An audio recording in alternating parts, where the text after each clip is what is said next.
Hi there, Simon here from Perfect Pools. We're talking pool filters today. And if you are in the market for a pool filter or need to know more, stay where you are. We'll be back with you in a second.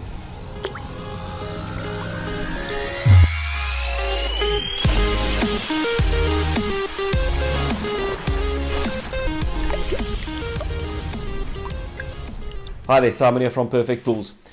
Picking a pool filter is not that simple, or I would say it's simpler than what you think, but you need to make sure that you know what you're doing. And assessing or looking at it objectively is very, very important. So make sure that you consult your professional pool shop at all times when it comes to a swimming pool filter. Number one, it needs to be matched to the pool pump.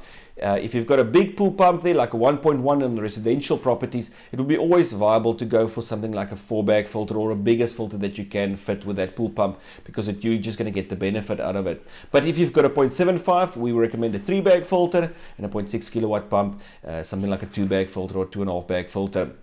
Something else you need to look at when you do get a filter is to make sure that you check the warranty. You get local produced filters, and you also get imported filters from the Far East, and then you get Australian filters and all those different filters. So make sure when you do import a filter, or when you get a filter that is imported, that spares is available from your local pool shop or professional. That is the very most important thing, I would say.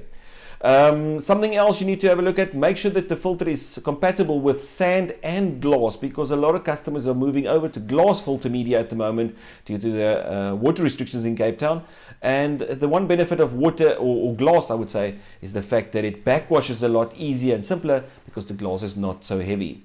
So that's pool filters for you. For more information, don't hesitate to give us a call on 0860697665 and our website perfectpools.co.za.